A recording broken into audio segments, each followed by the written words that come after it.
Welcome to the Human Experience Podcast, the only podcast designed to fuse your left and right brain hemispheres and feed it the most entertaining and mentally engaging topics on the planet. As we approach our ascent, please make sure your frontal, temporal and occipital lobes are in their full upright position. As you take your seat of consciousness, relax your senses and allow us to take you on a journey. We are the Intimate Strangers. Thank you for listening.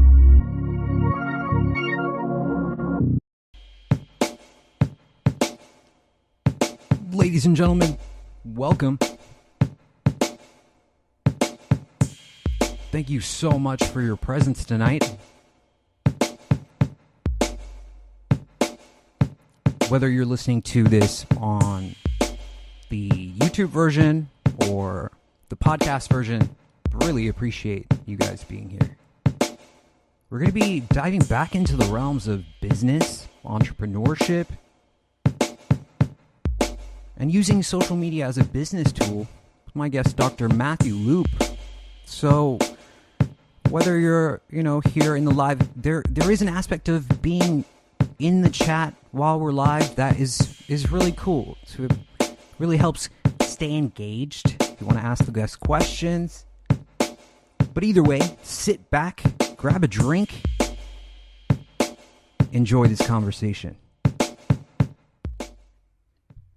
The Human Experience is in session. My name is Xavier Katana. My guest for today is Dr. Matthew Loop. Dr. Loop is a best-selling author, speaker, philanthropist, and the highest-paid social media revenue strategist in North America. He's helped brands, celebrities, startups, and small business owners multiply their influence, impact, and income by harnessing the power of the internet. Matt, thank you so much for being here. It's a pleasure. Welcome to HXP. Xavier, I'm thrilled. Thank you so much for having me. Yeah, it's really interesting. I mean, I have your book here, and it is a Bible of social media. I mean, I can't think of anything that isn't in this book. It's 500 pages. I mean, how did you get to a point where you thought, okay, I'm going to write a book about, becoming a social media strategist? I mean, how did you do that? I mean, you did your PhD. I doubt that your PhD thesis was on, how to be a social media strategist. No PhDs in social media. It's very interesting because I knew I always wanted to write a book, but when you think of writing a book, it just seems like this huge mountain you have to climb. And I've been training people way back in the MySpace days. Do you remember MySpace, Xavier? Sure. Yeah. Okay. So way back then, when everyone thought it was kid stuff, I just happened to be at the right place and the right time. And, we can certainly expand upon that story a little bit later, but I knew that I had this message that I wanted to get out, and also this new medium that I had found. Certainly no one knew what social media would eventually evolve into, but throughout that time, I've just been very fortunate to keep my finger on the pulse of what's going on, and a lot of hard knocks, a lot of learning on my own because there weren't any manuals or video tutorials and other business coaches that you could really learn from to grow their brand or companies. So it was just a very interesting scenario coming back in that day. So again, I learned from the School of Hard Knocks. Basically, you don't just hang your sign in your office and expect people to come through the door. I don't care how great of a doctor or if you have a small business, you still have to get out there and learn how to communicate. So that's just what I got good at using social. Yeah, I mean, it's absolutely essential. Having a social media presence, I think, is key to the success of any business. So was there a point, I mean, a lot of this involves psychology, just human psychology. So sure. In your book, you mention the psychology of persuasion as something that influenced you. I mean, what about psychology, how do you think psychology affects how we perceive a brand or the image a person portrays? Yes, that's a great question. So I've always been fascinated why we make the decisions that we make when it comes to purchasing. And early on, I didn't really understand certain elements of business and or psychology until I got my hands on a book by, two books. One was E-Myth by Michael Gerber, Yeah. where he talks about the technician, the entrepreneur, the manager, and I realized I was a great technician in the office. I was great at adjusting people, helping them, but I totally missed out on that entrepreneurial training in school. And right around that time, I also connected with Robert Cialdini's book, Influence, the Psychology of Persuasion. And when he talks about these factors like consistency, reciprocity, authority, liking, scarcity, like all these things that influence, and I really began to learn and discover how to apply them in my own business ethically, so I could move that person that knew they had a problem, they needed a solution. Like some people are just still really, really stubborn. They might know that they need this particular thing, but yet there are objections, there's fear holding them back. There's all these things that were planted in their minds in some way, shape, or form. Mm-hmm. So I just got really good at learning how to use social media to overcome those objections and then build my brand in such a way that I established myself as an authority, that I was the only logical choice when somebody was looking for, that specialty. Wow. I mean, you call yourself the highest paid social media revenue strategist in North America. That's quite a claim, right? Mm-hmm. Mm-hmm. Yeah. And so, I mean, I guess, because of NDAs and stuff, you can't discuss, the companies or the celebrities. Are there any people that you can name that you've worked with? I've worked with Fortune 500 companies, many brands that you're right, I do sign NDAs. I don't know any other social media revenue strategist or strategist for that matter that has a private jet mastermind or does some really cool stuff like we do. So I'm pretty confident when I say that, because I've looked around, and then you've got a lot of social media strategists which do great work, but revenue strategy is really finding those hidden profit centers in the company, those high leverage areas where you can tap into and ultimately make some minor tweaks in some cases, and you see exponential growth. So my work really functions more along the lines of a detective, I should say. Interesting. I mean, from just, scanning the book, there was no way for me to read the whole thing in 1 week. But I mean, just scanning the book, it seems like you're more of an analytical guy. Like you have a very cerebral way of kind of like putting things together. So, I mean, would you say there's a type of personality, maybe someone that's like outgoing? Is there a type of personality that makes social media interesting? Does that make sense as a question? Yeah. I've seen it work for introverts just as well as extroverts, quite honestly. And by nature, even though I do speaking all across the country, I consider myself more along the introverted lines of thinking. And the great thing is when you start putting yourself out there, you just have to get comfortable speaking with an inanimate object, the camera. And if you can do that like you talk to a friend, it's not so bad in that regard. So I've seen people excel from both sides of the spectrum, those that are very outgoing, extroverted, and others that are more reserved. I can't say that it's one more so than the other. It's just about when you're going into any social media venture. One, I like to look at this as using business as a force for good and really aligning certain things, having them in a row. Like I can't just work with any company based on my attitudes, values, and beliefs. I have to resonate on a much, much deeper level if I take on a project or whatever. And I always encourage my clients, of course, everyone wants to generate more revenue in their business, but why? Like, what is your purpose of doing what you do? I mean, do you have a greater purpose of maybe ending child sex trafficking? Like connecting with something that's deeper to where you connect your product, your brand to a mission that's way beyond you. And that excites me. That gives me goosebumps. And I just find that if you connect to a big enough why and your purpose is great enough, listen, challenges are going to happen. We're all going to get knocked down, but it's going to keep you going. So I like to fuse that with whenever I'm working with clients and or just my content online. And if I'm even the slightest bit scared of putting something out, I try to reconnect with the greater meaning in my life.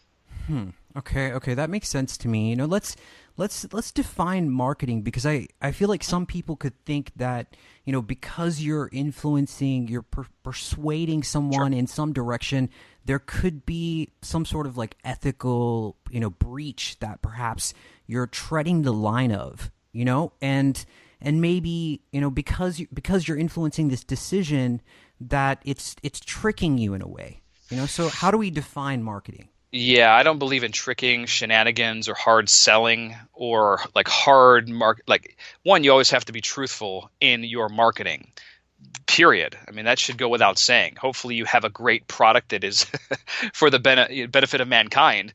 Like those are things that I believe are standard. But marketing is simply your ability to communicate to the right person at the right time in such a way that they get the big idea. And listen, they were already going to use your service or product anyway, but sometimes they need a little bit more hand holding. For instance, if somebody might have an objection about like, well, if I buy this, is it? Let me give you a good example.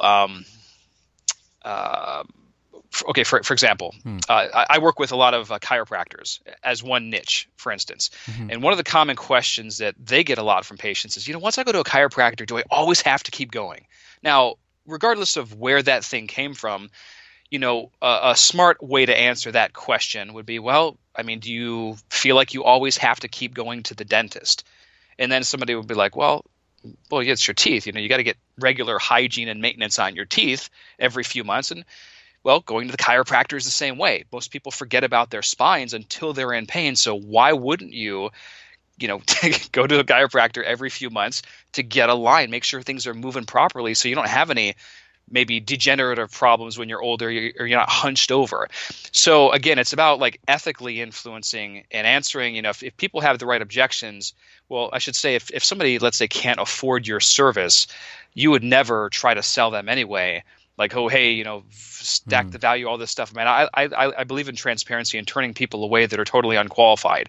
So there is a line that you have to tread. But if you look at it from a communication standpoint, that's all marketing is. And the better you are at communicating your message to the right person, it's like as you educate them, it's the logical thing to do would be to buy the product. You know what I mean? It's not like you're misleading them in any way, shape, or form. Right. So you're informing them. And you're giving them an informed, sort of calculated version of what the product does, so that they can so that it can be a beneficial exchange on both ends of the equation. Sure. Now I might know that if I give 100% money back refund, money back guarantee for 6 months, I might know that will increase my conversion that the person will buy. I don't believe that's unethical at all, because I stand behind my products and programs, and they're really good. They change people's lives every single day. So again, you have to have something that's really, really good. That's a standard. And then once you have that, why wouldn't you want to stack the value? So people, if they pay $100, they get 5 to 10 times the value in return on the front end, and they have a guarantee, and they have these things. It's just like, who doesn't want to receive more value for this product that they pay? Yeah, for sure. Of course. So, I mean, can you think of a tale of two products maybe where marketing succeeded on one side and the other, and maybe the product on the other side was even a better product, but the marketing was just there, the marketing worked more effectively, and so people kind of leaned in the other direction? Well, I can think of. I don't want to throw companies under the bus per se. I'm thinking of a company. There are companies that use certain principles in certain marketing, and they do not have the best products. I mean, I could go into the fast food realm of things, where companies that have been around for decades and decades, they're really well known, and they built a lot of trust in the public market. Yet these companies are arguably in some part responsible for the diabetes, heart disease crisis that we face, because they consistently push junk. Now, I'm not saying that the average person that works there, listen, they might not have any clue, but at a certain level, you got to know that your product is not really good on the human body. It's scientifically proven to all these carcinogens, these chemicals, and whatever. Sure. So I'm not going to, risk getting a cease and desist letter here, but you know what I mean. So yeah. But there are companies that have done that very well. I like to think that if you understand sales, marketing, and influence, you almost can turn the tables and really use business as a force for good to get something out in the world that betters humanity in some way, shape, or form. Whether that's through cleaning oceans or just helping somebody live a better quality of life. Yeah, I mean, I think that is kind of, you hit the nail on the head there. With me, I feel like that is my motto is, developing products or creating things that are going to make the world a better place. Sure. And I think the trend is moving in this direction, that we're more earth conscious. We want to pick companies that are using materials that are recyclable, and we want to lessen this footprint that we have on the earth. Sure. And also, I find myself, like, I agree with everything you just said, and I also find myself wanting to spend money with companies that do align with just a bigger mission, that pay it forward either through service and or monetary donation. So, for example, I just spoke to a buddy of mine who is starting a separate company, and a percentage of their proceeds are going to be donated through helping to end trafficking, which is amazing. I love that. I rally around that so hard, and so I'm happy to spend money with companies like that. In fact, I go out of my way to, because I know it's going to make a bigger, just a positive impact in the world. Yeah, of course. So, let's break this down for someone who is in the beginning stages of, perhaps the branding aspect of a business and establishing that social media presence. Like, how do we, how would you train that person? What would you tell that person? First, I would say that positioning is 90% of the ball game. We live in a very watered down market. I mean, regardless of what business you're in, there's a lot of noise out there, and it's getting harder and harder to just stand out and get your piece, so to speak. So you really have to think about, again, the psychology, going back to, I can show you a lot of the strategies and tactics on social media, Facebook or Instagram, LinkedIn or Snap or all these platforms. And yeah, they'll work to a certain degree based on your business, based on your situation, your offer, and all these things. But if you own the positioning game, if you know how to establish yourself as an authority, like, we're connecting right now because, we talked earlier just about, for example, you saw me on LinkedIn, my book looked very interesting. There were certain things techniques here. Well, there were certain things that drew you to my content, and potentially, and I know we have a lot of mutual friends based on your previous guests. Right. So, like, I'm thinking, you want to harness those same things. So definitely one thing that you can do to elevate your brand in the marketplace, to differentiate you, is to write a book. Now, that's not a short-term play, but to have something with your name on it, it's really it's a big deal, because less than 1% of the population writes a book. Another way that you can position yourself is to get in certain circles, with celebrities that have good goodwill in the marketplace, that align. Maybe you're working with these people, or you're finding ways to work with these people. Maybe you are just getting in the circles and, getting photos or videos or whatever. Any way that you can separate your brand personally and your company from everyone else out there. Another thing is aligning with companies that have spent tens of millions of dollars on branding already. When I was offered an opportunity to speak at NASDAQ, for instance, I took that for a couple reasons, but one of the prime reasons is NASDAQ is a household name.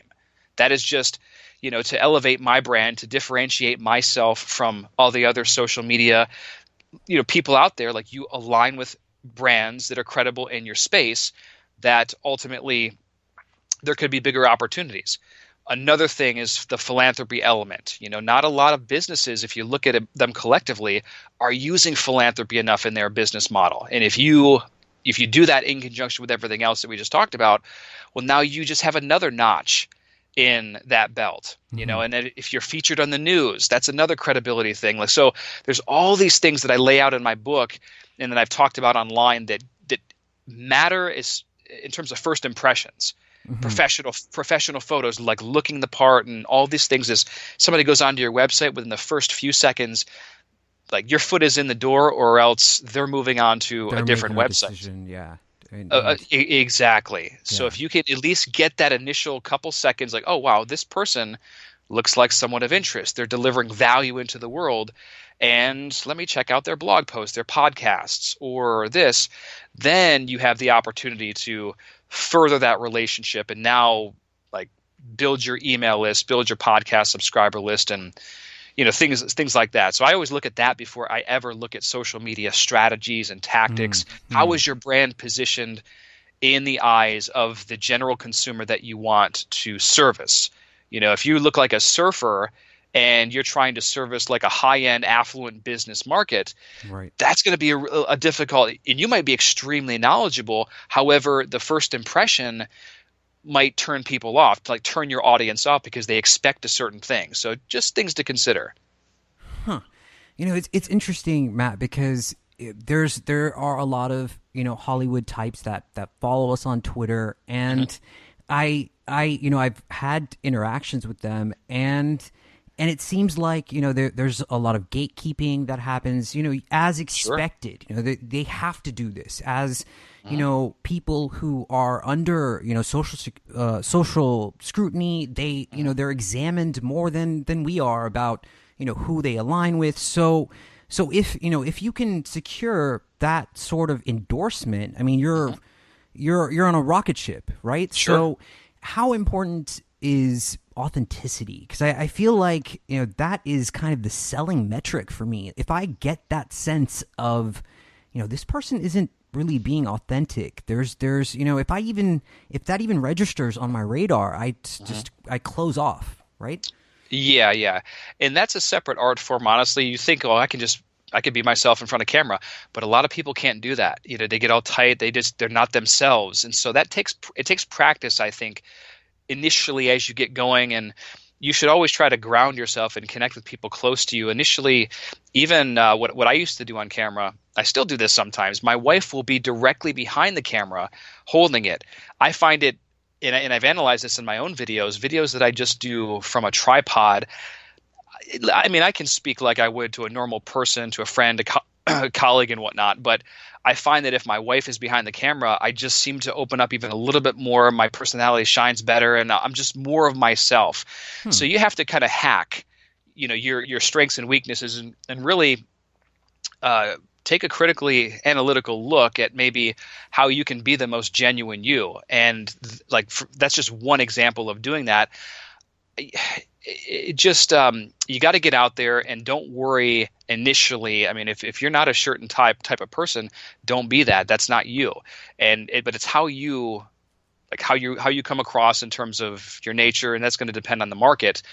But you have to be. I'm a big believer in authenticity. People will find you out very easily in today's world.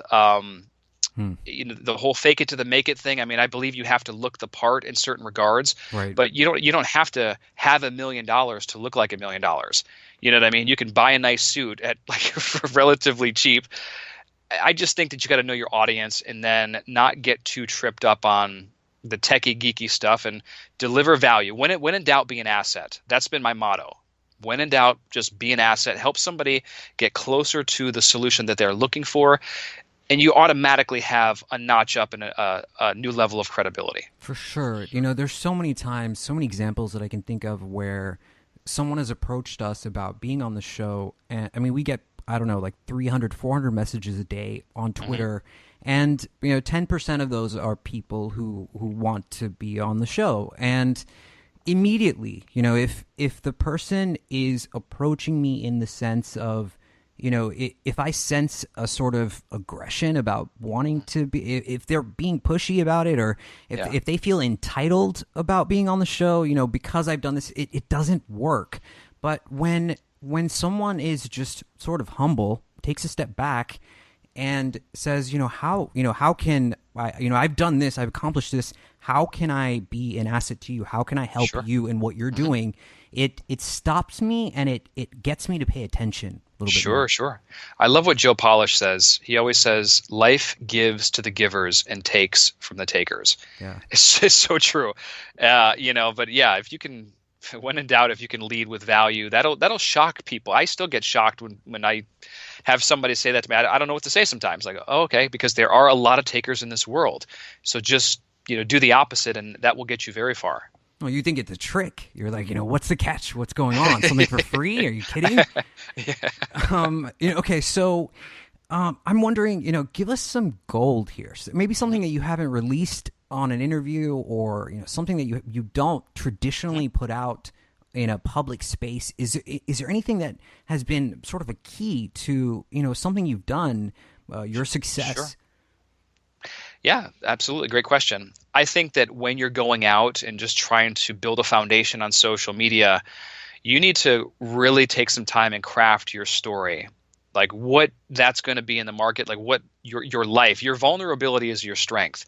So when I first go into any new market, initially when I was servicing doctors and professionals, I had this video made about my story where I came from, the 700 square foot duplex that I lived in for many years of my life in a small town, Monroe, Michigan, so they could see here's the picture, here's where it was, and then now because of how I learned to leverage social media, this is where it's taking me, and they could see the whole journey. And that video, man, it probably has, I think it has over 1 million views right now, just that one video, and then just like shares and likes like crazy.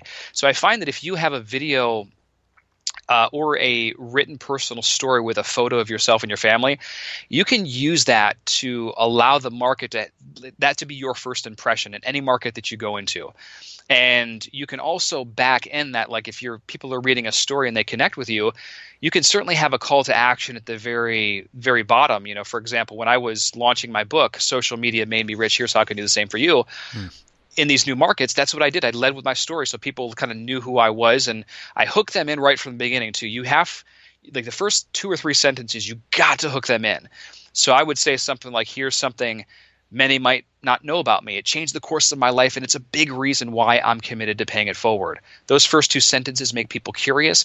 And then that third or fourth sentences, you want to get into the trauma or to a situation that me as the reader wasn't expecting. Like, wow, like one of my clients, he almost lost his daughter in her 3rd month of life. And that really shaped who he was, shaped his business, and many other things that related to his overall story.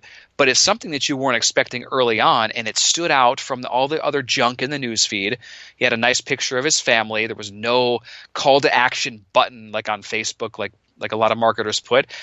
It looked like an update from a friend in the newsfeed, but it was a sponsored post, to his market. And so that thing took off like wildfire, and I could give you countless examples of something like that. So tell your story, put it out to the market. And Facebook, I'm not going to get too techie geeky because we're not both in front of a screen, but when you sponsor anything or you boost a post on Facebook, that just means that you're going to pay some money for Facebook to show your post to more people. And you can do that through your Facebook fan page, or you can go back in what's called your business ads manager to create an ongoing campaign. And Facebook has one option back there called the engagement option, which is basically a fancy way to boost a post, but we do have like more targeting options essentially. So yeah, you can target males, females of certain ages, certain languages, by keyword interest, by jobs. I mean, whoever your ideal target market would be, you want to get really well known in front of them, and you want your story to be well known. Because while all these other entrepreneurs or marketers or whoever, they're saying, hey, here's my stuff, buy this now and click here. And we've all seen that. 1 in every 4 posts on Facebook is an ad. It's very annoying, even for someone like me that does very well and makes money doing this. I don't like to see that in my newsfeed all the time. So I understand how the regular public is. So if you approach it from a way that doesn't look like a promotion at all, and that's really not, your foot's going to get in the door so much easier, and that story will be sticky in their minds. And I remember the stories my mother used to tell me when I was 5 years old. It's a beautiful thing if you understand the power of storytelling and confuse that with something that you would give away for free in exchange for a name and email. Going back to my book, what I did is I gave away the first 6 chapters for free, plus a presentation on how to generate your first 5,000 fans in the next 30 days on Facebook. And like that was my quote offer at the very end. But I gave away more free stuff. So they would read my story. They would go and click the link in the actual post. And by the way, they would have to read the post to get all the way down there. And by then, if they read the entire post, that's somebody that you're going to want in your circle, right? Because they're much more, I would say, heart-centered or maybe committed, and they're just a better quality of person that you'd have on your subscriber list. Yeah, so I mean, you're taking them through a sort of hierarchy of, it's kind of like a funnel of, okay, this person has gotten to this point, and they've read through this, so they're engaged, they're fully committed, and Sure. and now we can bring them to a point of introducing a new idea, perhaps, or taking them to a new space where something else is available to them. Yeah, absolutely. And this is where I won't sell anything on the front end there. I just want to give them more value for free. Here, take these first 6 chapters. You're going to learn a lot. And then once they have those 6 chapters, now they're on my email list off of social media, where I can now educate them and then stack the bonuses and the value. Like, hey, well, you read the first 6 chapters. What did you think? And if you like that, here's what I have for you on our launch bonus page. We're going to give you the book, but you'll also get access to our private group and all these other bonuses. So you want to make it just irresistible, that you couldn't possibly refuse. Like, wow, that's really a great offer for such a minimal price. And then people can do whatever they want afterwards. So I've never been a really hard sell guy, because I didn't like how that felt. Mm-hmm. I think people like to be educated and, quote, sold, but no one likes to be pressured. I think there's a line there. I mean, there's so many layers to this of just really understanding it, and I guess it could be overwhelming for someone who's just launching a business to get into the marketing side of it, which is why they would hire a marketer, people who are professionals that can do this for them, right? So, I mean, what makes a good marketer? I mean, how do you know? How can you tell when you're shopping for a marketing professional? How can you tell that okay, I'm making the right decision when I pick this person? Well, the unpopular thing I'm about to say is that, first of all, you need to get your hands dirty. Now, that doesn't mean you have to know all the techie, geeky stuff about this. And I believe in delegation. I have a team for a lot of the things that we do. But look at the most successful entrepreneurs, all the names that we all know, and I can guarantee you they're putting some time in either creating the content, or they have their finger on the money and the marketing of those 2 elements of the business. And they're just involved. They're not totally hands off there. So, and I find this a lot with clients, going to, let's say, a Facebook advertising example. You could hire an agency. They're a dime a dozen, and we even have an agency too that helps certain clients. Mm-hmm. But if you don't know some basic metrics and how to track your stuff, what you can measure, you can improve. And if you can't measure it, there's going to be an ignorant tax that you will pay. Okay, we're back. Sorry about that, ladies and gentlemen. I deeply apologize. It seems like, Matt, last week we had a guest on, and it seemed like everything that could have gone wrong went wrong. And it was just chaos. It was pandemonium, just because I'm trying to, we've done like 150 or so of these episodes. You would think that I would have this down by now, and I just, I panicked, and poor guy. I mean, he was just left, like with a broken heart. No, I don't know. But okay, so to pick it back up, I mean, I think we were I completely forgot what we were talking about, actually. Yeah, you were talking about hiring a marketer and whatnot. Right. And I was mentioning the fact that what you can measure, you can improve. And every guru that we all know, they have their hands in some way, shape, or form. They've all gotten their hands dirty. So you need to understand certain concepts. And I relayed Facebook advertising as an example. It's good to know certain metrics to strive for. When you pull things out, when you keep them going, really, really basic stuff and conversion metrics.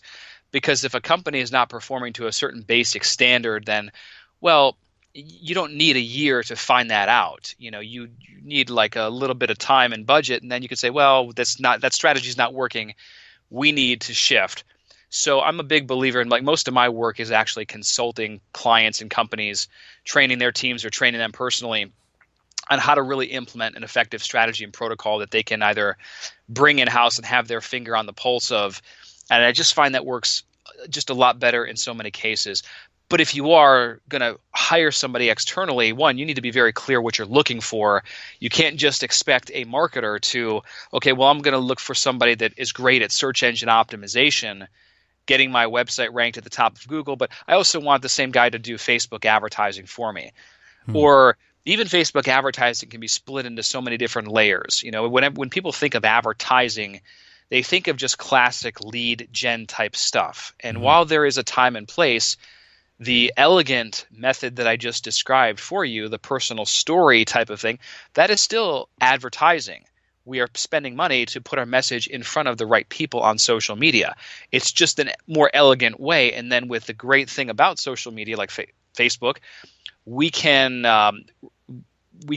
quote retarget people on the back end. What that means is somebody interacts with your content, watches your video for 50% of the time, we can show them more cool, helpful content that gets them closer to the result they want to generate. So it's almost like we can follow up like we would via email on a regular basis. And the more you follow up, well, the more likely somebody is to consume your content and eventually buy your stuff. It's pretty simple in that regard. So is there a time and place to hire somebody? Absolutely. But I just find so many times that the business owner is just a little bit more ignorant on the process and they don't know what to look for. So they usually spend a lot more money than what they need to. Yeah, for sure. And, it sounds kind of square and, the way we're kind of relaying it sounds, kind of almost boring. But, you can kind of create a game out of it in a way. Have you heard of someone named Shep Gordon? Yes, I have his book. Supermatch. Yeah, yeah. I mean, the book is great as well. They made a documentary about him as well by Richard Linklater, I think, did the documentary, and the way he was able to get. I mean, he managed these bands, as you know, and he was able to get these people that were relatively unknown to absolutely explode. It was amazing the talent that this guy had. Mm-hmm. Yeah, that's fun. I mean, listen, if you're going to, and I found this to be true when I first started out, learning how to communicate with people, AKA marketing, it's exciting because, let's say you don't have to go to school and get your MBA to put up an ad on Facebook to figure out if it's going to drive people into your email list or not. I mean, I like that stuff. I like figuring out what's working, what's not, what people are resonating with, what makes them share the content the most. And that's pretty fun. And then, once you start making sales and helping people, that's a really amazing thing. But yeah, I don't, it doesn't have to be as complicated, I think, as a lot of people think. Mm-hmm. And I think there's a certain point where people, I don't know. I mean, we're moving into this different way of the way we look at content has changed. People have an attention span that's so low that, if you're not hooking them immediately, if you're not getting their attention immediately, they're already switching the channel, they're switching the dial, they're changing things around, So, I'm sure you've heard of the Pareto principle, right? Mm-hmm. Can you go into that, please? I just drew a blank. Pareto principle is the 80-20 rule, where 80% of your sales is going to come from 20% of your core audience, and I'm pretty sure that's it. Yeah. Okay, so I was thinking of something else. My mind slipped. No worries. 80, it's true. Like, there's a gentleman, John Ruhlin. He wrote a great book called Giftology, and he actually talks about this in terms of gifting to the top 20%. So I'm a big believer in finding out your loyal people, the people that are taking the most action, that are consuming your content on a regular basis. Those are extremely valuable relationships. And I find, for example, people that consume my book, a certain percentage of those individuals will then go to the next level, which might be a video training course. And another group of those might go on to one of our seminars here in Atlanta or in the Caribbean. Another group of those might opt for a total immersion mastermind or whatever that is. And so you should definitely be keeping track of your hyperactive buyers or your hyperactive engagers, all those things. And, again, we do from our end too. And once you figure that out, then, whether it's through customer loyalty, gifting, through its anything else to reward these people and just surprise and over deliver. You should be over delivering to all of your customers, kind of like giving them that Ritz-Carlton experience. But with those individuals in general, I mean, we're always trying to surprise them, for instance, and get them a cool gift or keep our name and our brand in front of them, whether it's through Facebook, the retargeting sequence and element. So I think if you dial that in correctly and you really build that loyalty, it probably takes less than 20%, quite honestly, to really grow. I mean, to achieve every milestone that you wanted. You know what I mean? I mean, you've mentioned Facebook a lot. I mean, is that kind of the social media platform you prefer? I mean, is there a different sort of style for each one? I mean, Twitter, I feel like we have the most success on Twitter, so I don't really like Facebook at all, really. It's going to be different based on your goals, objectives, and the type of brand that you have. I'm most active. I mean, if you look at my tweets, I'm probably most active on Twitter, but I get the least engagement on Twitter because, celebrities, for example, if you're a Usher, the president or whoever it is, I find that a lot of celebrity brand, like really high level celebrity brands, just get a ton of engagement. Facebook, we get a tremendous amount of engagement over that way. I like from a again, this is really going to vary by business. Sure. So one, if you're just starting out wondering which medium you should be going into first, it's a good idea to pick 2 or 3 and start to test the water to connect with your ideal audience. Right. And if you find that more people are engaging with you on Facebook, well, that could definitely be your primary go-to. And there are other reasons why you might start there too, especially with the advertising and the targeting. There's no other social channel that has as good of advertising and targeting capability as Facebook, in my opinion. So if you want to really reach your ideal person with a flip of a switch in a few seconds, that would be a very smart play, for that. But again, depending on the business. Twitter has their own advertising platform as well, and there is certain value. I mean, you could literally target followers of another big brand. Let's say you're in personal development, self-help. Well, you could go run an ad to all of Tony Robbins' followers, which would make a lot of sense, but then again, you'd have to test and see what's working well. Are we just going to offer them a subscription link to our podcast? Is it going to be an ethical bribe? Are we going to try and sell them something?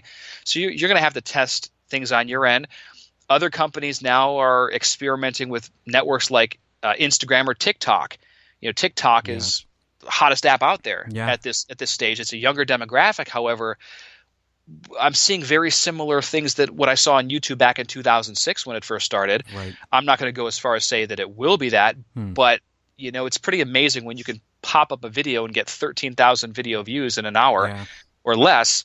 One of my clients did a simple video about posture and stretching, and bam, 200,000 views later in a matter of 3 days. That's amazing. I mean, that's pretty darn good exposure. So again, you've got to test any of these mediums, and certainly if you have a specific question about your business, tweet me or Facebook me, and I can kind of give you some insight where I think you might be better off starting. Right. But it goes across the board.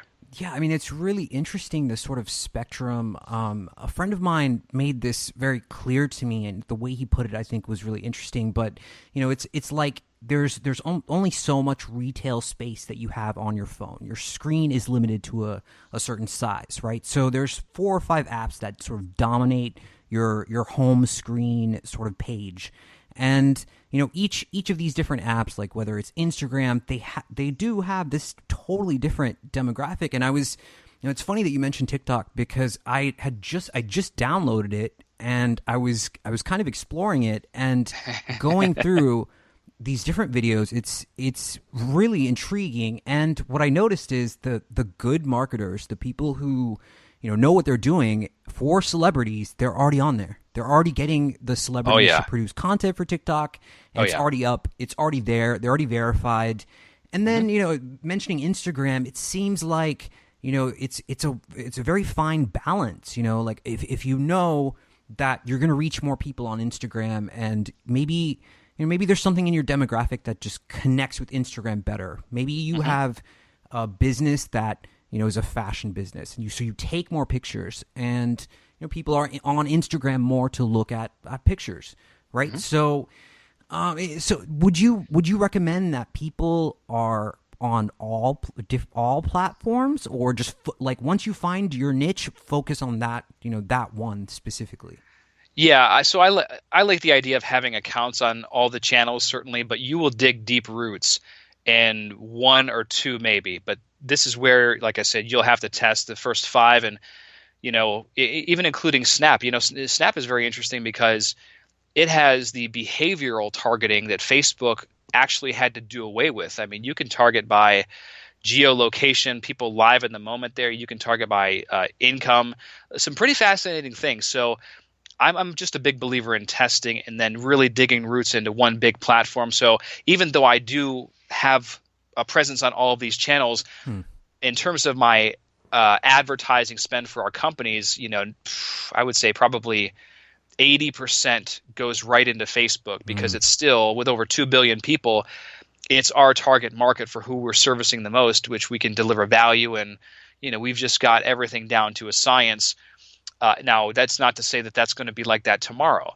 And I've had accounts banned in the past on different social channels. I remember on YouTube in 2006 where it was the wild, wild west. You're putting stuff up and not really it wasn't offensive content. It's just, YouTube changed their terms of service. A year later, you couldn't add something in a video, or you couldn't say this or whatever it was, like really benign stuff. And then boom, channels were gone overnight. So what that taught me early on is that I need to use social media in large part to get people onto a list that I control, whether it's my email list or a text list or something where I'm not crippled if Facebook changes an algorithm, like so many people have been. I'm just used to boosting posts and spending money on advertising, so I understand the game. But a lot of the brands that we work with, they're kind of shocked when 1 to 2% of their 5, 10 million or more followers see their content. They never looked at their insights before. They assumed that everything was getting out there, and no, Facebook is a pay-to-play platform. They've got an obligation to shareholders, so that's just the game. And the smarter you can play that, well, you can do some pretty amazing things. I'm so glad that you mentioned that. I think that's crucial to know that and to exercise that, because if we look at these large megalithic sort of companies, that they are the middlemen for reaching your audience, and the sooner that you're able to cut out the middleman, the better off you're going to be. And the people who are religiously consuming your content and believe in what you're doing and follow you, they're going to want to do that. They're going to want to know,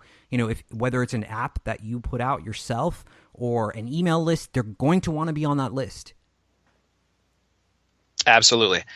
It's just don't go through the school of hard knocks like I had to go through. And it was just, I can't say enough about building your home on a platform either that you control or migrating people anyway. So you just need to play for the long haul. I mean, if something happened to our channel, boom, we at least we have that communication. We could start somewhere new, and there's a lot of censorship going on. Not to get into that side of the conversation, but regardless of how you feel about certain things, I'm a big free speech advocate. Same. Myself, and because I realize if you can't just be for some of it. Like, that's not the point. Even though I might find certain views repugnant, hey, Right. I have the opportunity to turn that channel off or not to listen or whatever.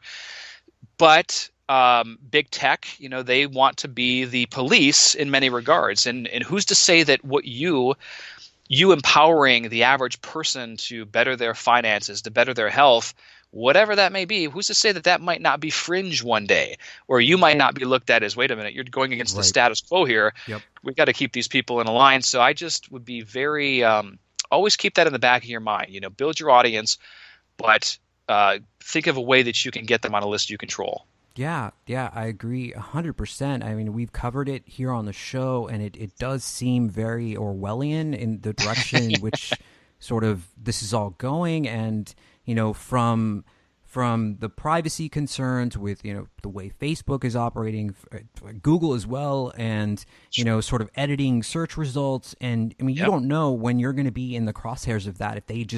If some dude working at Google decides one day, I don't want this person to kind of appear in search results today. So, it's a very scary thing. And it could happen to anyone.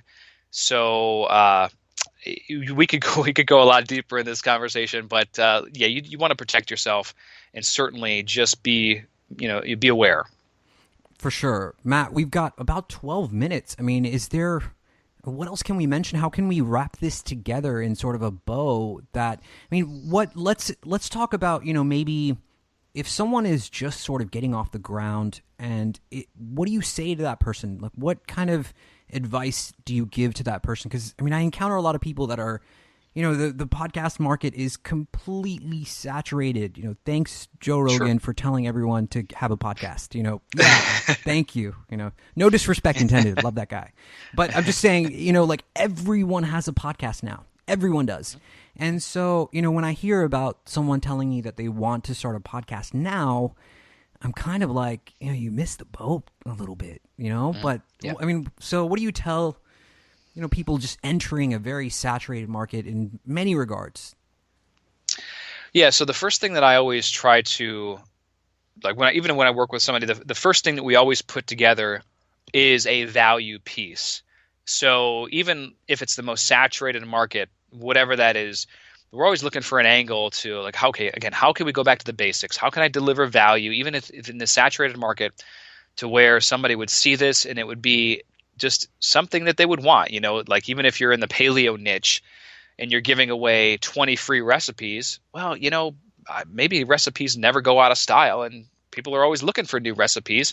So that would be a very simple and easy way to build your list that, you could then communicate with later on. So I always go back to that start. How can I think of something of high value and just stack on the bonuses initially, whatever I need to do just to get my foot in the door, build my email list. And then, as we start to use a channel for advertising, whether that's Facebook, LinkedIn, Snap, Twitter, whatever that is, we'll find which one is going to produce the highest quality person in our funnel. And then we'll keep that going consistently. Meanwhile, you can then start to develop your own foundation and brand. So I like to reverse engineer my market.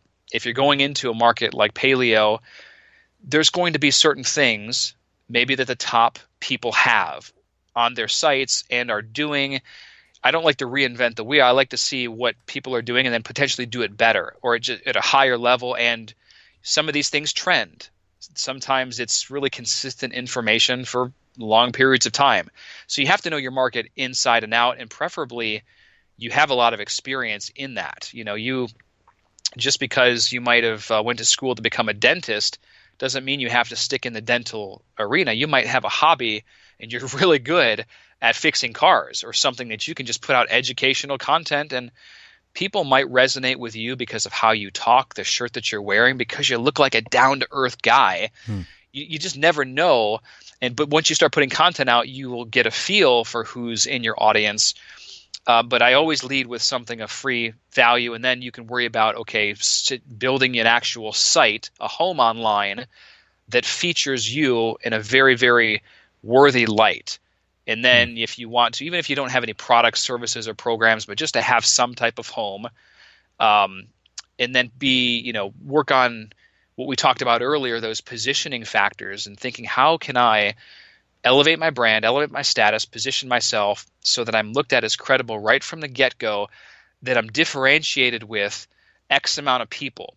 And I realize that some of you right now, you might not be in a position where if there's an opportunity for you to invest $5,000 or $10,000 to be in a circle with certain people or at a high level corporate and how be able to piggyback on a name, well, you can. It still doesn't cost you any money to go and network with local meetup groups and just to meet people. And you'd be surprised at how far that alone can take you, just by saying, hey, if I would have, going back in time, the fastest point from A to B would have been for me just to find somebody that would potentially have been doing what I want to be doing and say, well, how can I even whatever I have to do to learn from this person, even if it's to work for free, I'll absorb the knowledge. I'll do whatever it takes. I'll eat dirt. But if I can learn how this multimillionaire became as such, well, that's again the fastest path. So I don't mean to go on like separate tangents here, but it kind of all comes together in terms of a foundation.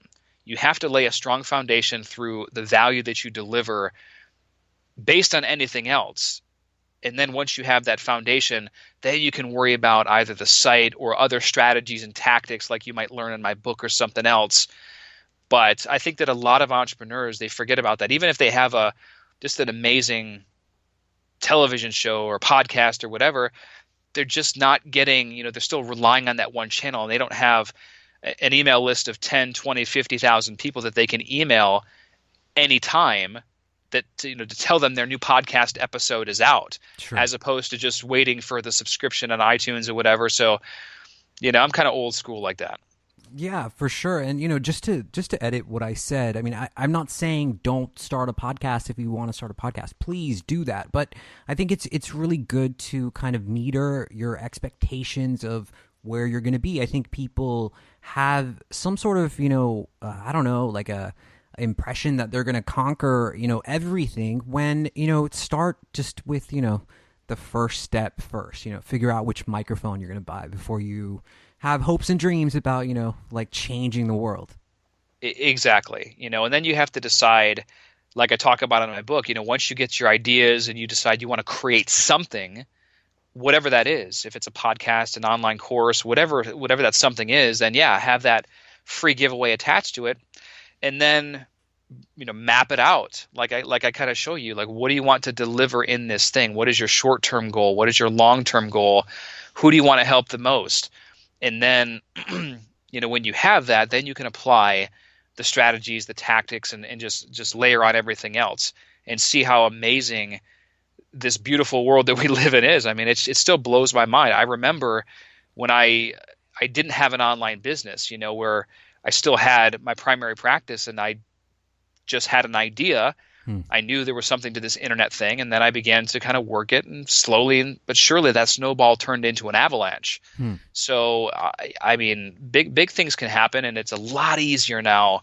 My gosh, maybe Xavier, this too, but 5-6 years ago, even you used to have, you'd have to have like 5 or 6 programs or pieces and tools to be able to do everything like that a Kartra or ClickFunnels does nowadays. If you're talking about like online business type stuff with shopping carts, with the email management system all in one place, the sales pages, the landing page, it's insane how, right.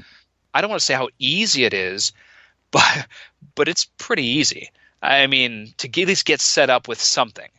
Well, I think the toolkit has changed. So, Sure. when you know what you're doing, the kind of the knife that you're using has changed, upgraded the knife. But if you're still just kind of like chopping around, you're going to cut yourself, So it's good to learn the basics and understand kind of the realm and, your approach. And I think having just a mission statement, like, what problem are you solving? That's kind of the mantra of everything. And what makes you as a company? What are you doing? What value are you providing to people? Why should I give you my attention? Why should I give you my money?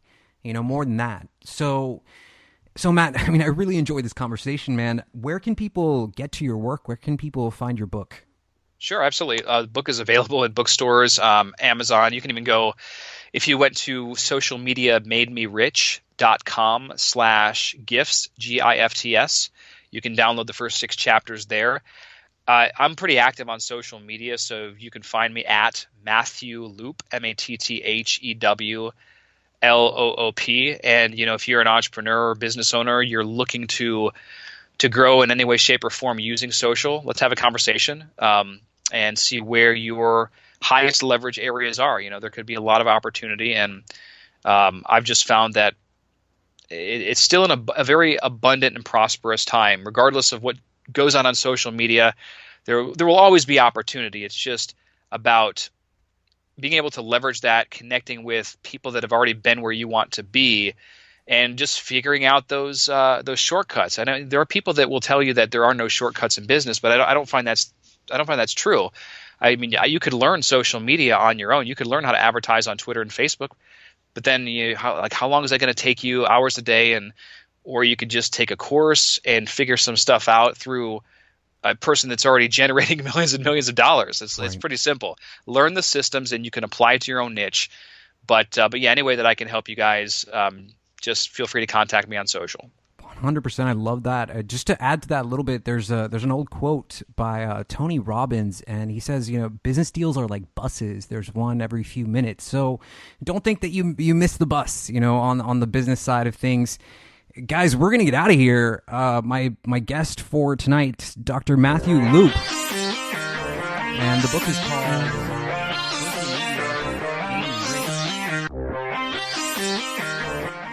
which you can find at bookstores, and we will definitely make that link available on the website. We usually hang out on the community server. You can find the link to that. It's allmylinks.com/thehumanxp. The invite to that is usually open. You're welcome to come join us there. Thank you guys so much for listening. We will be back next week with a new guest. Have a good night.